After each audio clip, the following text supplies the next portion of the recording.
So we're on the side of the fjord now, on that to our next location, which is Drangarnir, which are the rocks that you can see in the centre of the image here.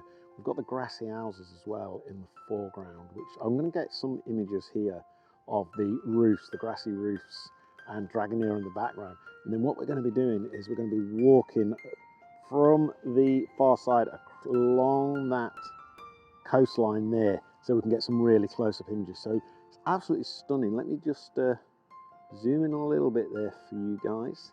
Look at that. And there's a fish farm right in the way. Gives it a little bit of context and scale as well. The sky's a bit grey and washed out, but actually it's got some lovely contour textures in it.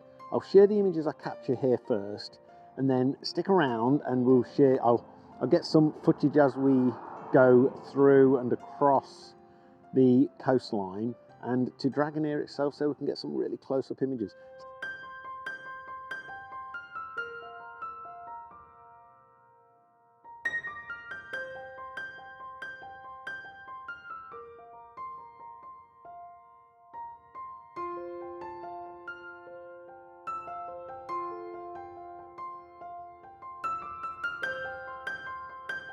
So we're at the start of the walk now to Drangarnir, and this is going to be an amazing walk. It's about 3 miles, I believe.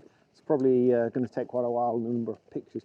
You can only do it with a guide, so we're in quite a big group of almost 20 people, I believe there is today. So that's going to be quite interesting to see what the pace is going to be like. But then we came through kind of an animal keep, an animal pen at the start of the trail. So that's going to be quite entertaining as well. So we're going to head off now, and we'll get to Drangarnir very shortly. I'm looking down because I don't want to fall over these stones. Apparently it's not too difficult to walk, but we'll see, because it just follows the edge of the fjord. And I will see you very shortly when I get further along the trail.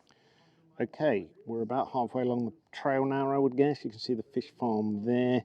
And if I, whoops, that's my finger. If I zoom in across the bay, you can see the grass roofed buildings that we're at earlier across the other side of the fjord. And apparently this beach used to be a whaling beach.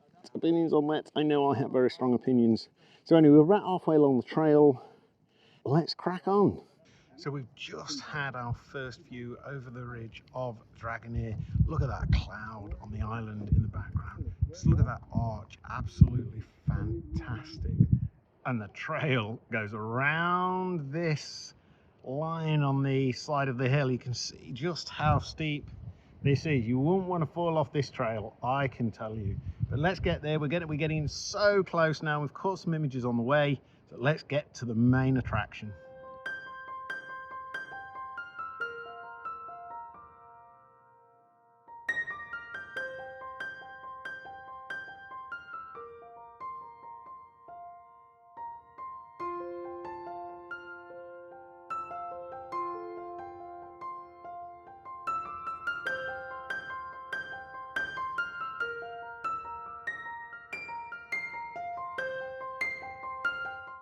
Okay, so those are the initial images that we've got from this first viewing point, but we're now going to follow a path. You can see the guide going down there. We're going to follow a path right round to there.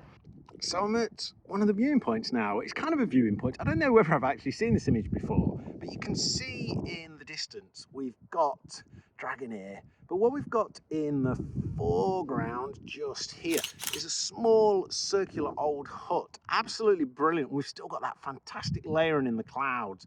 And that down there is the viewing point we're aiming for. You can see a few people are already down there. It's absolutely amazing. The trail is not scary, but it's very narrow, so you don't really get chance. And because it's muddy, you don't really get chance to concentrate on the view as much as I would normally do. So I'm suspecting I've possibly missed some, but I've been trying to capture some images as we've done the trail. So let's head over to the final viewing point and all should be good. We're at the main viewing area now. You can see that everybody's got that down there. They've got the cameras out, the tripods out. They're all taking the classic shot. I've come slightly higher. I want to see if there's anything to capture here. I may well put on my 10 to 18. Although you can't see the arch underneath this rock here, we've got some lovely lines going up and contours in the sky. So I'm going to get my 10 to 18 on. So this is the first composition that I've got. I've set it to F13. I've focused on the main rock in the middle. I'm going to maybe get a bit of blur just in the grass. I just want to include the grass. Let me show you this Just want to, let's see if this focuses.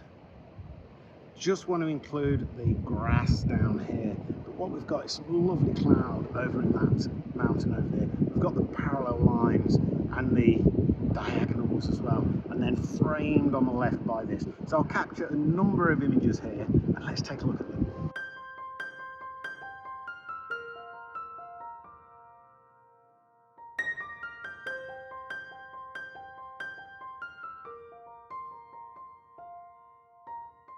We're at the end of the peninsula now, and you can see I've still got my 10 to 18. Well, this is the kind of classic pose. So I'm going to obviously get some of those. I've got it at F13, 1/100th of a second.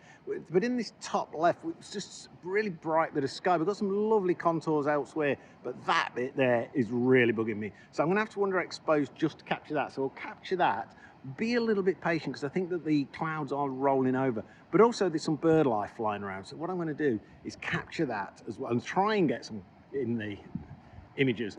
So in the spirit of always trying to get different angles, I've come below the main viewing point now. What I'm going to do is, you can see here, I've clambered onto the rocks. I'm going to go portrait. Hopefully that's coming through. There's possibly a lot of reflection on that, but let's show you what I'm thinking here. I'm thinking, get these rocks in the foreground. Silhouette, there's some lovely detail in the sky now. I'm still having to underexpose because we've still got that grey area. You can see up there, there's still a bright area there that's just creating a few issues.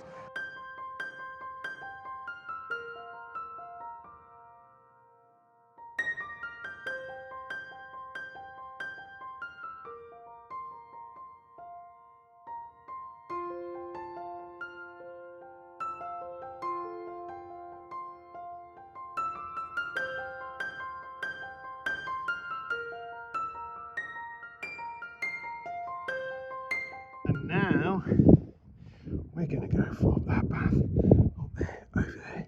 Amazing. Okay, we're at the top now. Absolutely fantastic. You can see it behind. Just let me rotate that round and show you that. The view from on high, absolutely magnificent. You can see that it's totally worth it. You can see all the way down the peninsula, down Drangarnir, all the way across the ocean to the other side. You see the clouds rolling over the hills in the distance over there. Absolutely phenomenal. Right, let's take a look at some images that I've captured on the way up.